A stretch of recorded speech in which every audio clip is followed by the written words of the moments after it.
In this set of lectures, we are going to discuss prospective studies, which are otherwise known as cohort studies, longitudinal studies, or incidence studies. But first, I just want to remind you of what a cross-sectional study is.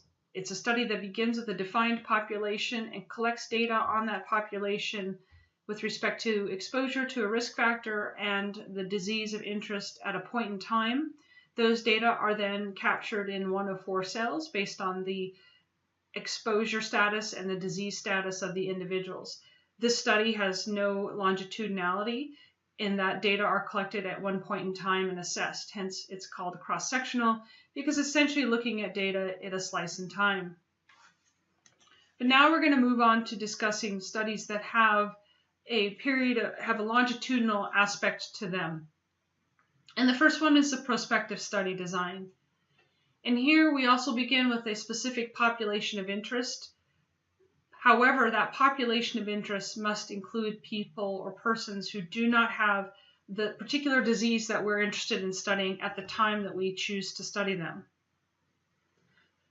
And from there, we place those individuals into one of 2 categories based on exposure to a particular risk factor that we're interested in studying. And again, because this is an observational study design, exposure is not assigned, but rather observed. So once individuals are placed into 2 or more categories, they are then followed prospectively to measure for the occurrence of the particular disease or diseases of interest. One key aspect of this type of study design is that it can assess the relationship between an exposure factor and multiple diseases concurrently. But there is an element of time in between the start of the follow-up period and the end of the follow-up period, at which point the disease outcome is measured. And therefore, that is why it's considered a longitudinal design. And in this design, it's prospective in nature because we're looking forward from the point of exposure on in time for the occurrence of the disease. So there are lots of advantages of a prospective or a cohort study. The first being that the risk factors or the exposure is known before the disease occurs. Now, there is an assumption built into that factor, and that is that we have a clear definition for what is the disease, and we're able to effectively measure it in our study. Another advantage of a prospective study is that it can calculate incidence and hence risk, and therefore we can measure relative risk. And relative risk is a measure of looking for the risk in the exposed versus the unexposed. We'll go through examples. As I said, multiple outcomes can be explored or examined in this study design, and they're rather efficient for studying rare exposures. And the reason for that is because, again, we're starting with our exposed and our unexposed categories.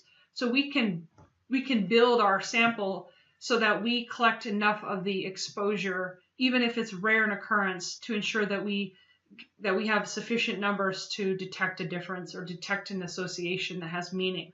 The disadvantages include that these types of studies are long and expensive as a result of being long. They require a large number of subjects, largely due to concerns of study subject attrition or lost follow-up. And these studies also have to be able to account for the potential of change in exposure status among the subjects enrolled into the observational study.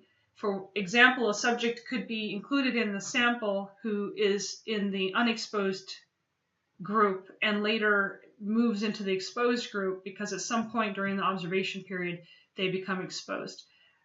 There are approaches that we have to account for that. However, that's just something that you have to deal with when analyzing and designing these types of studies. The other challenge has to do with the potential for changes in diagnostic criteria or methods in assessing for the disease or diseases over time. If this is a study looking at the long-term development of, say, cancer among people who smoke, the diagnostic criteria may likely change over the course of time that it takes for the development of the cancer. And as a result of all these factors, these type of studies also struggle with administrative challenges that are essentially germane to any long longitudinal study. So the design considerations include that these types of investigations or studies are oriented toward the exposure status of the subjects included in the cohort. And the objective is to determine if exposures then lead to diseases. So one has to consider how well they are defining the exposure in the individuals sampled in the cohort. Exposure needs to be clearly defined and measurable. These studies also need to be designed such that there's sufficient follow-up to observe for the occurrence of the outcome or the disease, but not too long such that we lose a lot of subjects as a result of the long follow-up. These studies also need to account for how frequently researchers need to measure for the occurrence of the outcome. And as I alluded to earlier, these study designs must clearly have an approach to ensure that the subjects included in the cohort don't have the disease at the beginning of the study.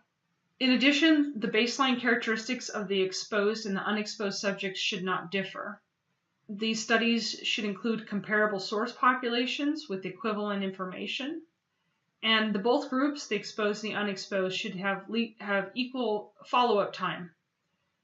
And that the degree of surveillance for the disease in both groups should be equal, as well as those assessing for the disease should ideally be blinded to the risk factor or the exposure group of the subjects involved. And all subjects enrolled in a cohort need to have a non-zero probability of having the disease.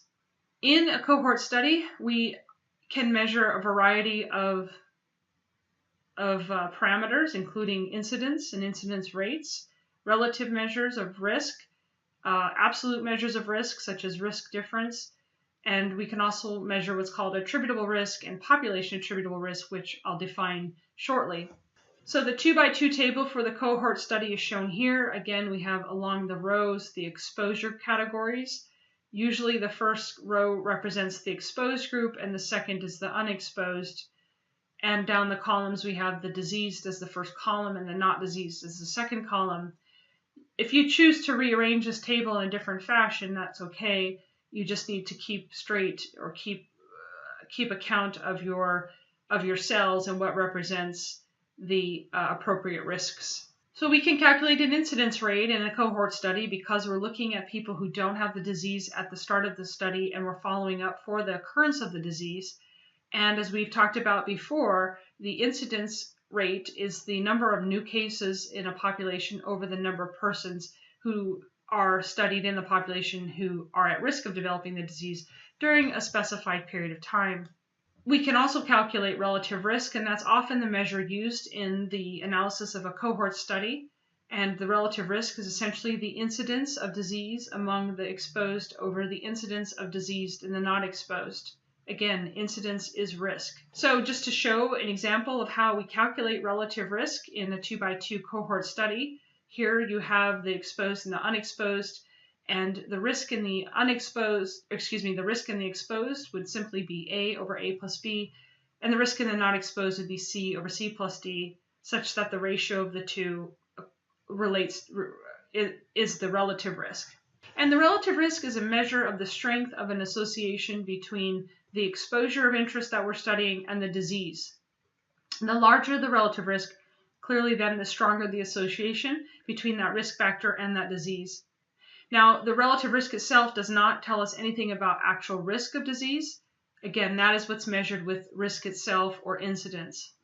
And in a cohort study, we're really trying to understand the etiology of disease, which is to understand if exposure is truly associated with disease, or more specifically, if exposure causes the disease, such that our goal is generally, our hypothesis is that the risk is higher in the exposed than the not exposed if we're dealing with the occurrence of a disease. And that's illustrated here.